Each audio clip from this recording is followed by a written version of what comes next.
మూడవ మాట ఆ పక్కనే ఉన్న తల్లి గుర్తుకొచ్చింది. అయ్యో నేను వెళ్ళిపోతున్నాను, నేను జ్యేష్ఠ కుమారుని, నేనే బాగోగులని చూసుకోవాలి, నేను వెళ్ళిపోతున్నాను.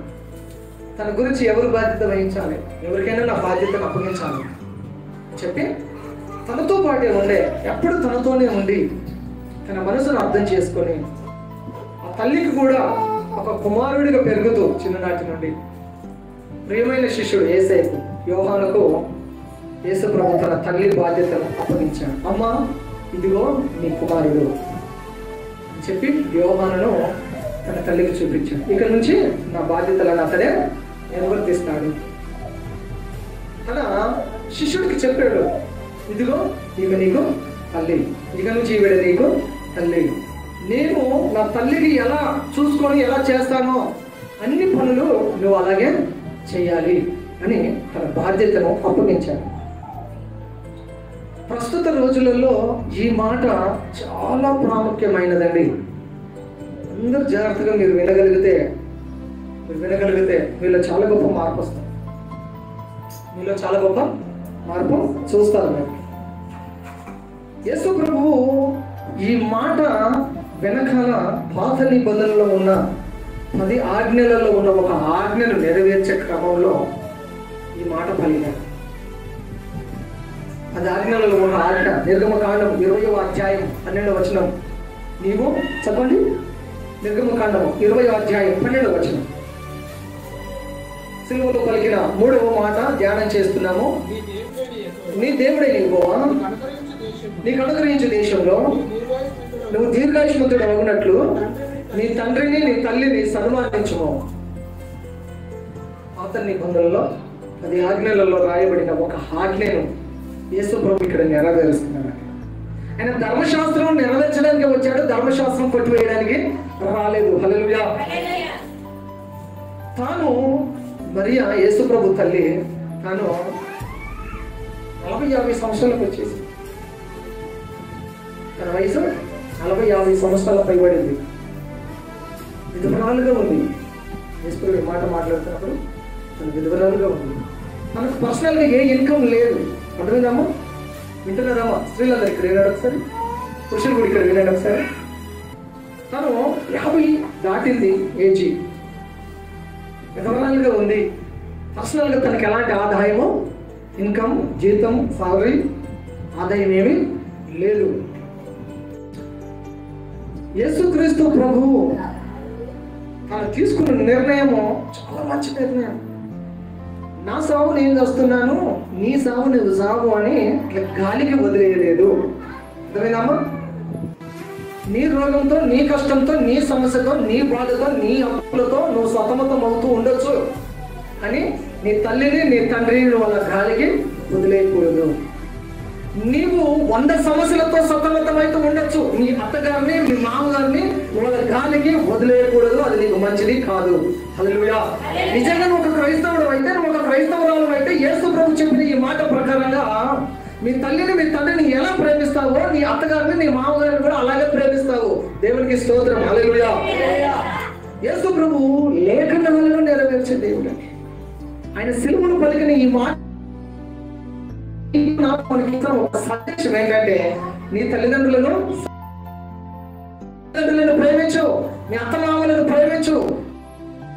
ఈక్వల్గా నీ అత్తమామలను కూడా నువ్వు సమంగా చూసుకోవాలి. హల్లెలూయా. అమ్మ నాన్న బెల్లం, అత్త మామ అల్లం అనే కోడలు కొడుకులు ఉన్నంత కాలము సమాజం నాశనమైపోతుంది. ఓకే, అర్థమైందా? ఒక 5 minutes ఆగి ఇక్కడ ఈ విషయాన్ని మీకు విశదీకరిస్తాను. యాక్చువల్లీ ఈ మాట నాకు ఫేవరెట్ కాదు అసలు. కొంతమందికి వారికి కొన్ని ఫేవరెట్ వర్డ్స్ ఉంటాయి 7 మాటలలో. ఎప్పుడు చెప్పినా, ఏ సంవత్సరం చెప్పినా అదే మాట చెప్తారు. దాంట్లో వాళ్ళు ఎక్స్పర్ట్స్. కానీ కొన్ని సంవత్సరాల నుండి ఎమోషనల్ టచ్ ఇవ్వడానికి ఈ మాటను బాగా చెప్తా ఉన్నాను.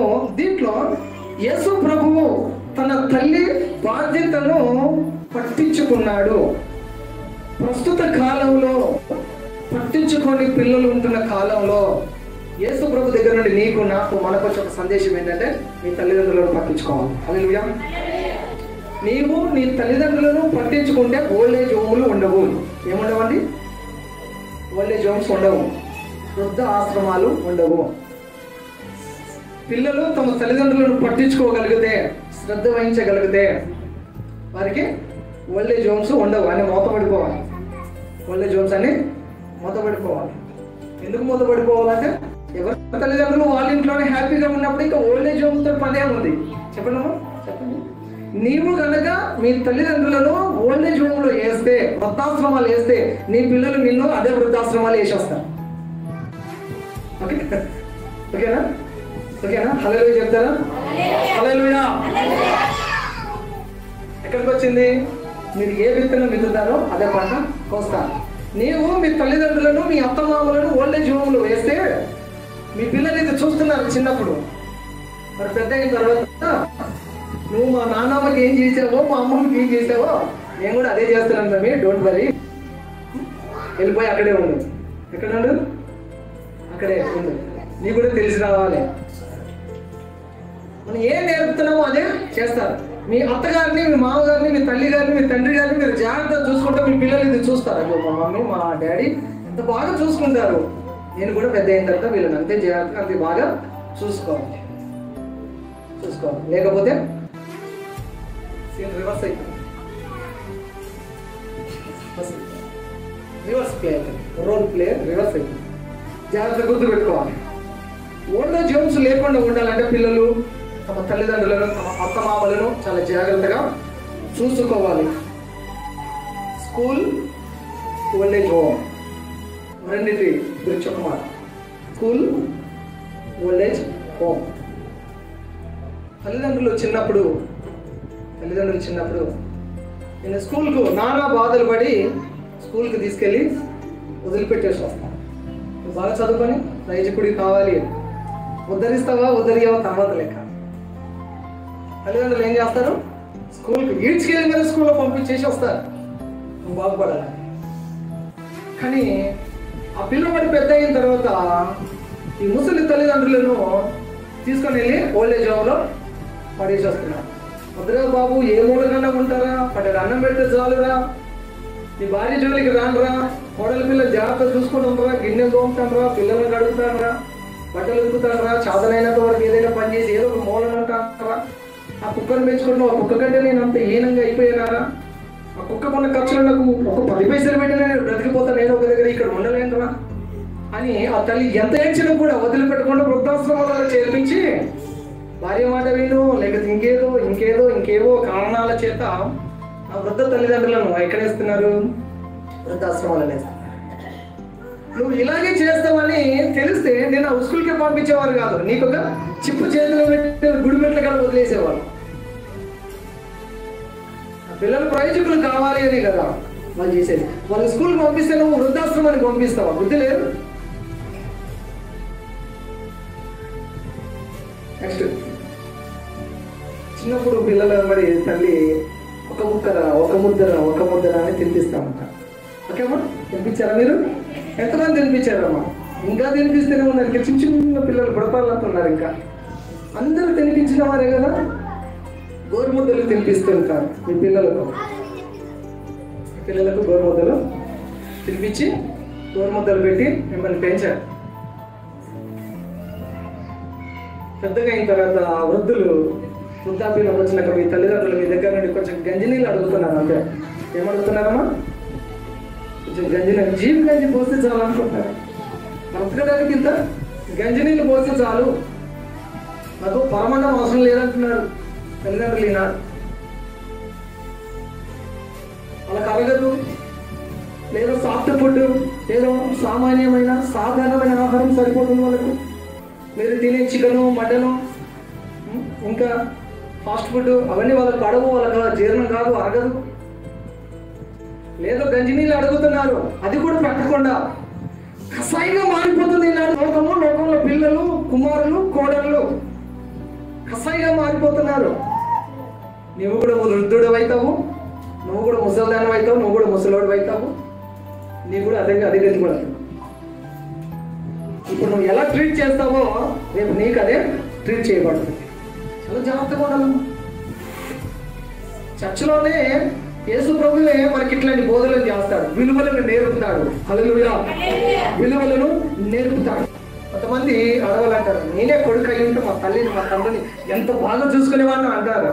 మరి మీ అత్తగారిని చూసుకోవచ్చు కదా, మీ అమ్మగారిని చూసుకోవచ్చు కదా, మీ అత్తగారిని మీ మామగారిని చూసుకోవచ్చు కదా. వాళ్ళు మీ తల్లిదండ్రులు అనుకుంటే వాళ్ళని వృద్ధాశ్రమాలు ఉండే కదా. తల్లిని తండ్రిని ఏమో బాగా చూసుకుంటావు, అత్తని మామను ఇంట్లోకి గంటేస్తావా? మీ వదిన మీ అమ్మను మీ నాన్నని తిడితే నీ కోపం వస్తుంది. మరి మీ ఇంట్లో మీ మామగారిని నువ్వు కొట్టొచ్చు, ఇష్టం వచ్చినట్టు బాధొచ్చు, తిట్టొచ్చు, గేట్ అవతలికి తోసేయచ్చు, రోడ్డు మీద వదిలేయచ్చు, చీపురు తీసుకొని కొట్టచ్చు, కర్రలు తీసుకొని కొట్టచ్చు, ఆస్తి కొరకు చంపొచ్చు, ఇట్లాంటివన్నీ చేయొచ్చు. ఎడిపోతుంది సమాజం. సమాజము ఇలా నడుస్తూ ఉంది. ఇటువంటి సమాజానికి యేసుప్రభు సెలవులో పలికిన 3వ మాట, అమ్మా ఇదిగో నీ కుమారుడు. నేను సెలవులో చనిపోతున్నాను, నేను సెలవులో చనిపోవడానికి వచ్చాను, నీ బాధ్యత అంతా ఇతను తీసుకుంటాడమ్మా, నీకు ఏ లోటు కానివ్వడమ్మా. యేసుప్రభు మాట. సహోదరుడా, ఈమె నీకు తల్లి, నాకంటే బాగా చూసుకో. బాధ్యత తీసుకునే పిల్లలు కావాలి ఈనాడు. హల్లెలూయా. ఒక ప్రార్థన చేద్దామండి ఇప్పుడు. వెంటనే ఒక ప్రార్థన, వెంటనే కళ్ళు మూసుకోండి. ఒక ప్రార్థన చేస్తారా? మీ తల్లిదండ్రులు ఉన్నారు కదా, వారి పట్ల మీరు ఎలా ప్రవర్తిస్తున్నారు ఒకసారి కదా. మన ప్రవర్తన మారాలనే ఈ మాట మన దృష్టికి వచ్చింది. మీ ఇంట్లో పెద్దవారి పట్ల మీరు ఎలా ప్రవర్తిస్తున్నారు? చాలాసార్లు రూడ్గా, దురుసుగా మాట్లాడతారు. నీ ఇంట్లో నీ పిల్లలు ఎలాగో, నీ ఇంట్లో ఉన్న వృద్ధ తల్లిదండ్రులు కూడా అలాగే గుర్తుపెట్టుకోండి. నీ పసిపిల్లలతో పాటు మీ ఇంట్లో ఉన్న వృద్ధులు కూడా వారు ఒక పసిపిల్లలే.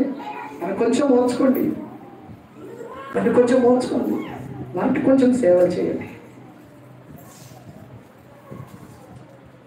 మీ తల్లి పట్ల, మీ తండ్రి పట్ల కొంచెం బాధ్యతగా ఉండండి. మీ అత్తగారి పట్ల, మీ మామగారి పట్ల కొంచెం బాధ్యతగా ఉండండి.